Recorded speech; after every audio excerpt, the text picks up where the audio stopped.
Hello and welcome to another episode of One Health Talks. Today we have the immense pleasure of welcoming Dr. Deborah Thomson, the founder and president of One Health Lessons, and also all-round incredible human being. Welcome, Deborah.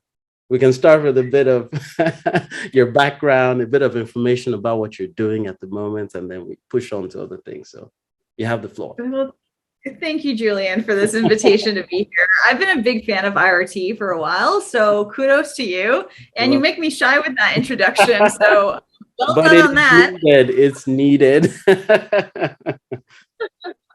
Oh, you sound like my mom. Oh, gosh. Okay, so you asked for my background. I'll give that to you. Oh my goodness, my background. So I am by training a veterinarian, but way back. Before being a veterinarian and going to vet school, I was teaching. I was teaching music and math and English language learners. Yeah, right? Yeah. Don't ask me to help tutor you in Calculus 1 anymore. I don't remember it because you don't need it in veterinary medicine, at least what I do. But yeah, that's what I used to tutor. And then I got a bachelor's of music and then a bachelor's of science. And then I moved from Montreal to Quebec City, and that's how I know French, by the way. Yeah. And then I moved from Quebec City back to the United States. That's where I started veterinary school. And in veterinary school, I learned about One Health, and I thought, okay, two things. My life makes sense. And the other one was, why didn't I know this when I was 6? At that point, I was 26 years old. I'm like, how is this the first time I'm learning about this? And I took so many ecology classes in undergrad. There were so many opportunities I could have learned about it, but I never heard of it before. So when I was sitting in that room back in 2008, wow, that light bulb went over my head, and it not only turned on, it shattered, right? It's like, okay, something needs to be done. Yeah. But life gets in the way, and you have to put a roof over your head. You have to work, right? And so I went out from veterinary school, and I was working as a veterinary clinician for several years. But I never lost my passion for One Health. And I don't have an MPH, but I'd say something like an MPH light, if I could say that. Light version. Okay. A light version of an MPH, just didn't have epidemiology in it, but everything else was there covered. Yeah. It did not have epi in it, but everything else was covered in it. And that was during veterinary school. It's considered a postgraduate certificate program in international veterinary medicine, but in retrospect, it really was one of the first One Health programs in the world. Oh, great. After doing my 10 to 12-hour shifts in the hospital and in the animal hospital, I go home, and to relax, I create lessons for children about One Health. And then on my days off, I go into classrooms and I teach about One Health. And this has been going on for years. And then January of 2020, I talk with a friend of mine, and she says that she knows somebody else in the One Health space. Okay. And I said, oh my gosh, can you connect me? The power of networking, right? Yes. And so my friend knew what I was doing, teaching all these kids, going into classrooms. But she's like, well, what do you have to prove for it? Like, where's your website? I was like, oh, fair enough. No. All this work, but I don't have a website.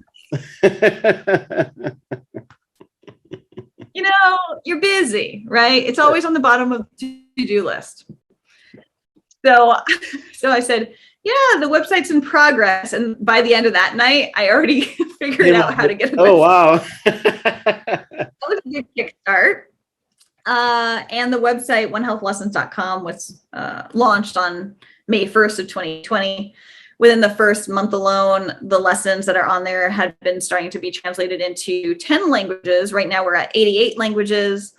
Right? Go team, but it really is a global effort that's happening, and everybody's a volunteer in it, which is that much more inspiring. Exactly. Like, we're not in it for, the money or for our resume. We're in it to make a difference, a long-standing, sustainable difference in the world. And people ask me, like, how do you have this energy to keep this One Health Lessons going? It's like, well, I'm inspired every day from hearing from people around the world and how these lessons have been able to influence not only children and communities, but also the teachers who are around these students. And if you can influence a teacher, a school teacher, early on in their career about the importance of One Health, then guess what? You got that school and that teacher for the rest of their career. So yeah, it's mine. I was never I was never expecting it to be this big. I just needed to put my work up online and then it went viral, which is awesome. And I'm grateful for it. I'm so grateful we're well over 1,000 volunteers around the world contributing to this global One Health education movement. So I'll leave you there.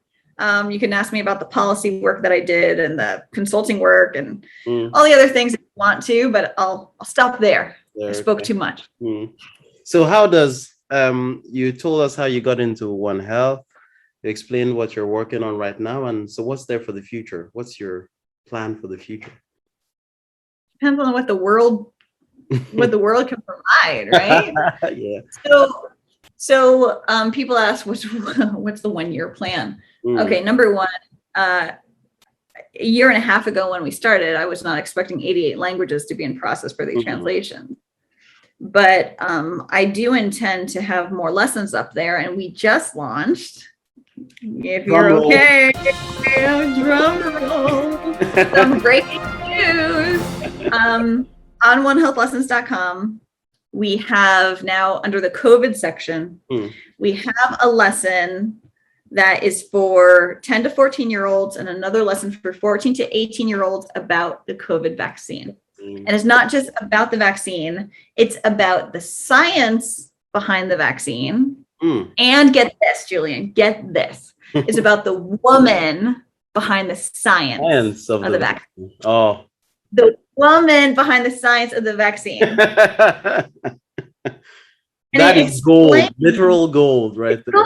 Gold, right? And her story, if you want to be inspired, oh my gosh, when I first heard her story, I'm like, everybody needs to know this story.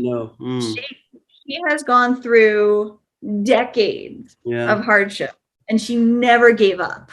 She's originally from Hungary. Catalin Carrico is who we focus on. She her story is just incredible. She applied for so many grants, was declined so many times. She encountered so many issues that a normal average person would just give up. Probably just science altogether. But she saw the power behind mRNA, messenger RNA research. She didn't give up because she believed in it. And it wasn't until in the last 20 years when somebody actually believed in her and they were starting to form more research together. And it's because of her research and not giving up that we in the world could develop such a vaccine in such a fast manner. So that's what the lesson is about. And it's very interactive. Oh my gosh, the kids that we've taught already, they go wild. I have to check it out myself then. I need to do that. That's pretty great. It's an honor and pleasure to have started this again. It was a dream come true. I'll say it like that. It was an absolute dream come true. And this dream is not ending because every single day I'm getting messages from new people around the world and say, I'm coming from, name a discipline, and how can I contribute? It's like, oh, wow. You can contribute in a big, big way. Warms my heart. Okay, next question. So I hear that you're a published author. Just give us a little bit on that. What's that about? How does that feel? Julian. How does that feel to be a published author? Yet another thing that it was not my original intention, but after I started writing, I just couldn't. I was looking at my notes. Okay. There's something that I didn't mention. Okay. Between 2019 and 2020, I was not in clinical animal veterinary medicine. Okay. I was working in policy, and I was working at the federal level, working in the United States Senate with one of the most senior senators in the United States government, and I learned a lot, because I was the point person for scientists coming in from all different backgrounds, physicians coming in, or constituents or voters coming in who want to push a certain agenda or whatever.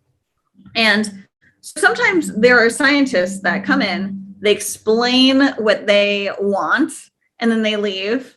And then my colleagues come to me and they're like, can you translate that for us?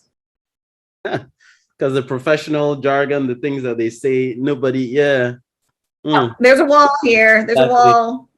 They're not talking. So, or they're talking past each other. Exactly. It's not the same language. So I was taking all these notes and I'm looking at these notes and they just went on and on. And I was like, okay, I can't keep this in my head. Like, I need to share this with everybody. And so because of that, I wrote this book. The Art of Science Communication. The Art of Science Communication. And the small print, I know I have that virtual background on. The small print is sharing knowledge with students, the public, and policymakers. So it's cut into 3 sections. Yeah. It's a very short book. I did that on purpose because I wanted to fit in a purse, in a briefcase, in a backpack. I want people to read this on the train. Okay. Honestly, the other day, somebody approached me. He said, I got your book. I'm not a big reader. I'm like, okay, how's this gonna go? And he said, I read it 3.5 times. Oh, wow. I was like, what? Wow. And he said, it's because the way I write, okay, I'm not verbose, or I try not to be. I talk about the importance of brevity in the book.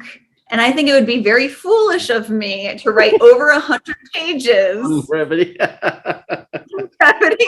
Like, no. But say I cut this into little bits, like how scientists should see it. No. Oh no. So they're headers, right? Yes. They're headers, and then there's paragraphs behind it. Yeah. Okay. And this book is meant to highlight, draw in, dog ear, so you can always go back to it. And the points are quite effective. There was somebody who reached out to me from the OIE, which is, think of it like the World Health Organization for Animals. Think of it like that. And she contacted me out of the blue. I don't know this person, so awesome. I like it when strangers approach me with this. It's awesome. And she said she's been working with the OIE for 2 years in communications. And this book had really helped her see communications, especially with policymakers, in a whole new light. Yeah. Because I lived both sides of that conversation. Yes. So my editor's like, Deb, you have 2 books in here. Yeah. You have how to communicate with the public and how to communicate with the policymakers. Exactly. I said, well, if you know how to communicate with the public, then you can communicate with the policymakers, and vice versa. Yeah. So the same person needs to read all of them. Get Deborah Thomson's book, Read Up on Communication, and head on to One Health Lessons to know a bit more about One Health and how you can even use these lessons to teach your kids as well. So honestly, she's doing amazing work, and hopefully IRT finds a way to just go with the flow, go with everything that's happening and reach as many people as possible. So thank you so much, Deborah, for this interview and for the continued collaboration later on in the future. It's a pleasure, Julian. Thanks so much for reaching out. A pleasure. All right. Have a lovely day. Bye.